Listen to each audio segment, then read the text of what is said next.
അപ്പൊ നമ്മൾ ഇന്ന് വായിക്കാൻ പോകുന്ന ബുക്കിന്റെ പേരാണ് ഹാപ്പി ബർത്ത്ഡേ. എന്താ കഥേന്റെ പേര്? Happy birthday. അപ്പൊ തുടങ്ങിയെന്നേ. അങ്ങനെ അങ്ങനെ കടുവയുടെ ബർത്ത്ഡേ വന്നെത്തി. പൂമ്പാറ്റ കുഞ്ഞ് സമ്മാനവുമായി ഒരു തേൻ കേക്ക് കൊടുത്തു. കുറുക്കൻ ഒരു ചിക്കൻ കട്ട്ലേറ്റും സമ്മാനം കൊടുത്തു. അപ്പൊ ആരുടെയാ ബർത്ത്ഡേ? കടുവേന്റെ. ആ, കടുവക്ക് ആരിലാണോ സമ്മാനം കൊടുത്തേ? പൂമ്പാറ്റയും കുറുക്കനും. പൂമ്പാറ്റ എന്താ കടുവക്ക് സമ്മാനം കൊടുത്തേ? തേൻ കേക്ക്. കുറുക്കനോ? കുറുക്കന് ചിക്കൻ കട്ട്ലേറ്റ്.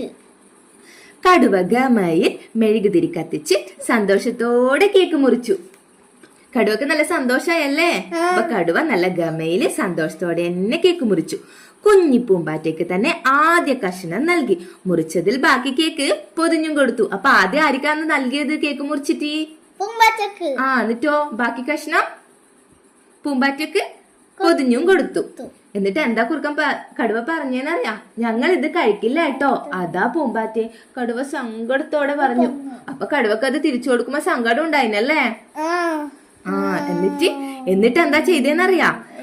കുറുക്കനും കടുവയും ചിക്കൻ കട്ട്ലേറ്റ് കടിച്ച് മുറിച്ച് തിന്നാൻ തുടങ്ങി. അങ്ങനെ കടിച്ച് മുറിച്ച് തിന്നാൻ തുടങ്ങി. തിന്നുമ്പോ എന്താ വരുവാ? സൗണ്ടെല്ലാം ഉണ്ടാവില്ലേ? ഗേറ് ഞം ഞം പൂ ഞം ഞം.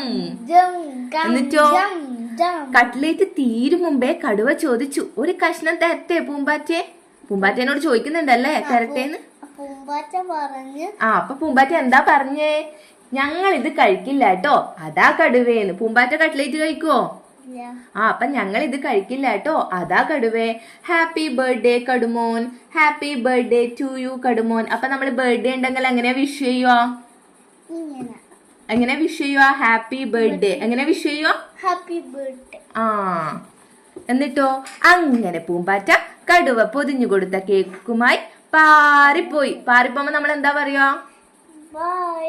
Bye bye. ഇവിടെ പൂമ്പാറ്റ ടാറ്റാ പിന്നെ കാണാന്നാ പറഞ്ഞു കേട്ടാ. കഥ ഇഷ്ടായ?